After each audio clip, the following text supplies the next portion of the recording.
বহু দিনৰ মূৰত হেঁপাহেৰে আশা কৰি থকা আমাৰ এয়া মন্দিৰলৈ ওলালোঁ। কোনটো মন্দিৰ আপোনালোকে নিশ্চয় গম পাইছে, মা কামাখ্যাৰ মন্দিৰ। মাৰ দৰ্শন কৰিবলৈ পাৰিনো কাৰ ভাল নালাগে। বহুত দিনৰ মূৰত মই আহিব পালোঁ, সেইটোৱে যেন আমাৰ সকলোৰে ভাল লাগিলে আৰু সেইকাৰণে এইটো ভিডিঅ' আকাৰে ৰাখি আপোনালোকৰ লগতো শ্বেয়াৰ কৰিলোঁ। আহিয়ে একদম ভৈৰৱী মন্দিৰলৈ গ'লোঁ, যিখন ওপৰত আছে। একেবাৰে ওপৰলৈ গৈ পেলাই পাব আপোনালোকে, আহিলে কেতিয়াবা সোমাব আৰু যিসকলে সোমাইছেতো জানে। আহি ইমানেই ভাল লাগিল, কিন্তু বৰষুণ দি আছে আৰু দিয়াৰ কাৰণে বতৰটো ঠাণ্ডাও পৰিছে, যিহেতু ইমান গৰম আৰু যিহেতু বন্ধ হৈ আছিলে।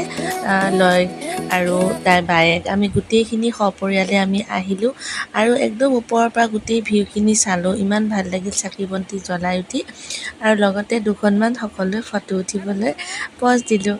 লগতে আমাৰ লয়ো পজ দিছে, হাঁহি দিছে। চাওকচোন বাৰু, এতিয়া জানা হৈছে যিহেতু মই আগতে আনিছিলোঁ আৰু প্ৰত্যেক বছৰে এবাৰ হ'লেও আহি পেলাই সঁচাই ভাল লাগে আৰু বায়েককো লগ পালে।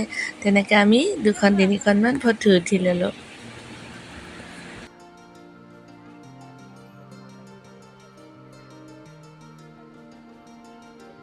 ইমান ধুনীয়া গোটেই জেগাখিনি, আমি গোটেইখিনিয়ে ঘূৰিলোঁ ফুৰিলোঁ। কিন্তু আপোনালোকে এটা সাৱধান হ'ব, যদি কোনোবা বয়সস্থ মানুহ আহে বৰষুণৰ দিনত কেতিয়াও নাহিব।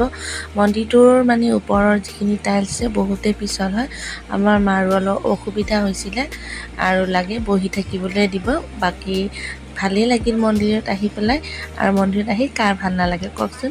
আৰু ইয়াৰ পিছতে গ'লোঁ মা কামাখ্যা মন্দিৰ দৰ্শন কৰিবলৈ। চাৰিওফালে ভক্তগণৰ সমাৱেশৰে ভৰ্তি হৈ আছে আৰু ইফালে ধুনীয়া ধুনীয়া দোকানবোৰত বহু ধৰণৰ সামগ্ৰীৰে আমি চাই গৈ ওপৰলৈকে আগুৱাই গ'লোঁ আৰু প্ৰসাদ ল'লোঁ তাৰ বাবে। আৰু তাৰ ভিতৰতো আৰু মন্দিৰত আছে মা শীতলা মন্দিৰ। এইবোৰ মন্দিৰত আমি সোমাম বুলিয়ে আহিছোঁ একেলগে, কিন্তু মাজে মাজে গেটখন বন্ধ হৈ দিয়াৰ বাবে আমি কিছু সময় ৰখিব লগা হৈছে। আৰু আগুৱাই গৈ পেলাই যিহেতু বৰষুণ দি আছিলে, আমি অলপ লাহেকৈ ভিতৰ সোমালোঁ আৰু সঁচাই তাৰ ভিতৰলৈ গৈ পেলাই যে মনটো কিমান শান্ত হৈছে সেইটো মানে আপোনালোকক বুজাব নোৱাৰোঁ। আপোনালোকৰ নিশ্চয় চাগে একে নিচিনা অনুভৱ হয় মা কামাখ্যা মন্দিৰলৈ। বছৰটোত এবাৰ যাব পাৰিলে সঁচাকৈ ভাল লাগে।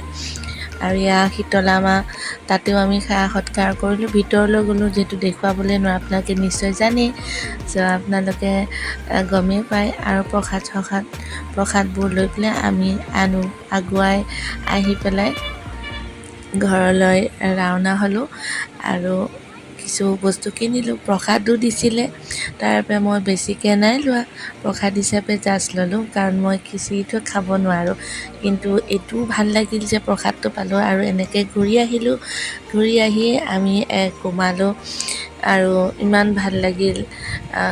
কিমান যে কি মনৰ আশাবোৰ ভগৱানৰ প্ৰাৰ্থনা জনালোঁ। ইয়াৰ পিছতে আমি খাতিৰদাৰিত আৰু গোটেইবিলাকে খানাটো খালোঁ, কাৰণ বহুত দেৰি হৈছে, অলৰেডি 5টা বাজিয়ে গৈছে।